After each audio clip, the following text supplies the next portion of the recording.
दोस्तों दोस्तों भूगोल की महत्वपूर्ण श्रृंखला में आज हम लोग प्रश्न नंबर 26 से और 50 तक के प्रश्नों का अध्ययन करेंगे।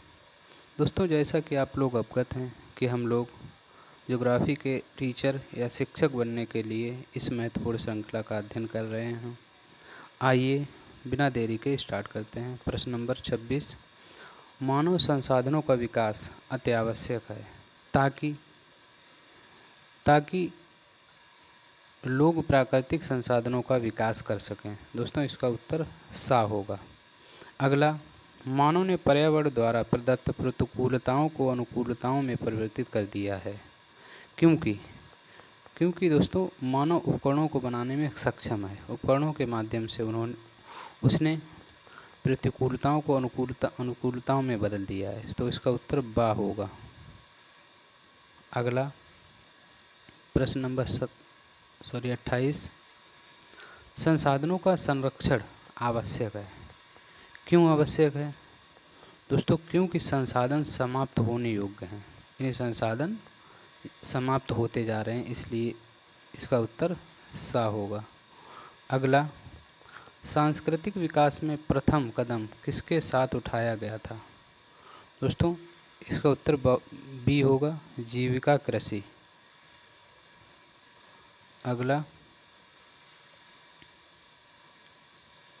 जनजातीय लोग स्थानांतरणशील कृषि करते हैं। क्योंकि दोस्तों कुछ वर्ष बाद भूमि की उर्वरता शक्ति कम हो जाती है। इसका उत्तर आ होगा, यानी ए पहला।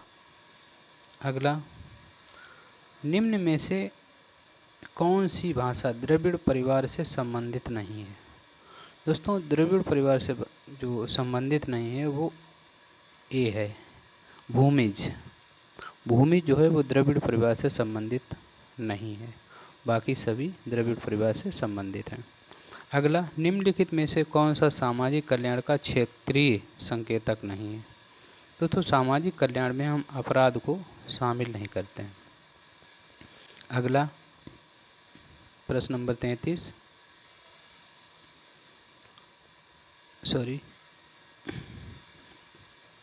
निम्नांकित में से किस प्रदेश के जनसंख्या परिवर्तनों को विवेचित करने हेतु जनांकीय संक्रमण सिद्धांत का प्रतिपादन किया गया था?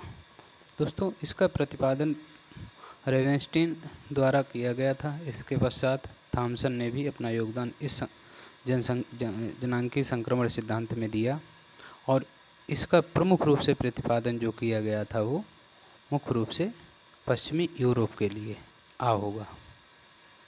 अगला प्रश्न नंबर 34, दोस्तों उल्मान के त्रय में से कौन सा एक दूरी क्षय प्रभाव के साथ घनिष्ठ रूप से संबंधित है? उल्मान के त्रय दूरी क्षय के लिए स्थानांतरणशीलता है, बा होगा इसका उत्तर। अगला, प्रवास के 7 नियमों का सिद्धांत निम्न में से किसने दिया था? दोस्तों, इसमें भी बी होगा, रेवेंस्टीन महोदय द्वारा जो है प्रवास के 7 नियमों का प्रतिपादन किया गया था। अगला, भूगोल में मानव पारिस्थितिकी की संकल्पना का प्रतिपादन किया था। दोस्तों, मानव पारिस्थितिकी की संकल्पना का प्रतिपादन जो है अमेरिका के भूगोलवेत्ता जो थे बैरोज महोदय द्वारा किया गया था।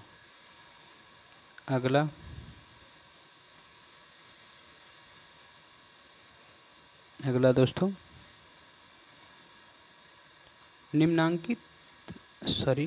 प्रवसन में अधिकांश लोग किस आयु वर्ग के होते हैं?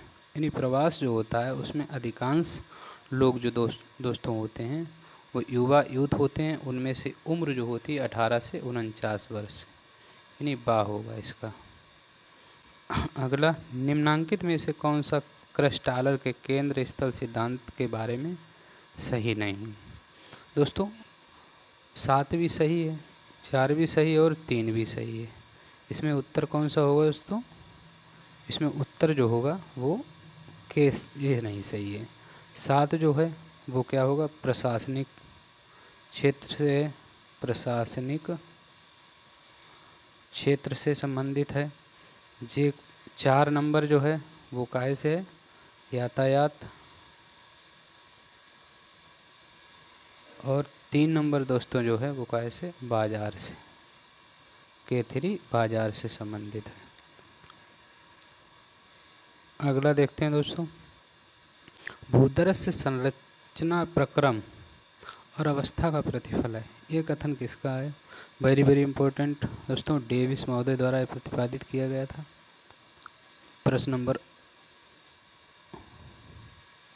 40, मनोरंजन तथा प्रशासन से संबंधित कार्य को जाना जाता है। दोस्तों मनोरंजन और प्रशासन संबंधित कार्य जो है वो मुख्य रूप से तृतीय क्षेत्र में आते हैं। प्राथमिक क्षेत्र में जैसे कृषि हो गया, खनन हो गया। द्वितीय क्षेत्र में प्राथमिक क्षेत्रों द्वारा उत्पादित वस्तुएं जैसे चीनी उद्योग हो गया और कपड़ा उद्योग हो गया। जैसे कपास प्राथमिक में आता है तो कपड़ा उद्योग किस में हो गया, द्वितीयक में हो गया। और चतुर्थक में वो वैज्ञानिक जैसे रिसर्च से संबंधित कार्य जो आते हैं वो चतुर्थक में आते हैं। अगला, मानचित्र पर ग्रह प्रकारों का प्रतिरूप प्रदर्शित किया जाता है। दोस्तों इसका उत्तर होगा सा, बड़ प्रतीकी विधि द्वारा। अगला, निम्नांकित में से किस देश का जनसंख्या घनत्व न्यूनतम है? दोस्तों वर्तमान में जनसंख्या घनत्व बदलते रहते हैं, इसलिए इस प्रश्न को हम छोड़ देते हैं। अगला देखते हैं, प्रश्न नंबर 43 सॉरी। निम्नांकित में से कौन सा विश्व के सबसे विशाल जनसमूह का प्रतिनिधित्व करता है? दोस्तों इसका उत्तर आ होगा दक्षिण पूर्व एशिया। यानी दक्षिण पूर्व एशिया में ही दोस्तों चीन और भारत आता है, जो एशिया के विशालतम जनसंख्या समूह में गिने जाते हैं। अगला, प्रश्न नंबर 44, अंडमान और निकोबार द्वीप समूह की जनजातियां संबंधित हैं। दोस्तों अंडमान निकोबार द्वीप को जनजातियां संबंधित हैं प्रमुख निग्रोइड प्रजाति से, यानी निग्रो से। अगला देखते हैं 45, सर्वाधिक प्रवासी जनसंख्या पाई जाती है। दोस्तों सबको पता होगा सर्वाधिक प्रवासी जनसंख्या जो है मुख्य रूप से यूएसए यानी संयुक्त राज्य अमेरिका और कनाडा में पाई जाती है। भारत की संथाल जनजाति संबंधित है। दोस्तों भारत की संथाल जनजाति जो है वो आद ऑस्ट्रेलाइड यानी बा सही है इसका। प्रश्न नंबर 47, संयुक्त राष्ट्र संघ के प्रेक्षणानुसार सर्वेक्षण के अनुसार वर्ष 2050 में विश्व की जनसंख्या कितनी होगी? दोस्तों इसका उत्तर सा होगा, यानी 9 अरब यानी 900 करोड़। अगला देखते हैं, यदि विश्व की कुल उर्वरता या प्रजनन दर जनसंख्या के प्रतिस्थापन स्तर से गिर जाती है तो विश्व की जनसंख्या में क्या परिवर्तन होगा? दोस्तों तो क्या होगा, निरंतर वृद्धि होती चली जाएगी। आ होगा इसका उत्तर। अगला देखते हैं, निम्नांकित प्रदेशों में से कहाँ 3 प्रमुख धर्मों यहूदी, ईसाई और एवं इस्लाम धर्म की उत्पत्ति हुई है? दोस्तों ये हुई है दक्षिण पश्चिम एशिया में। सा सही है इसका।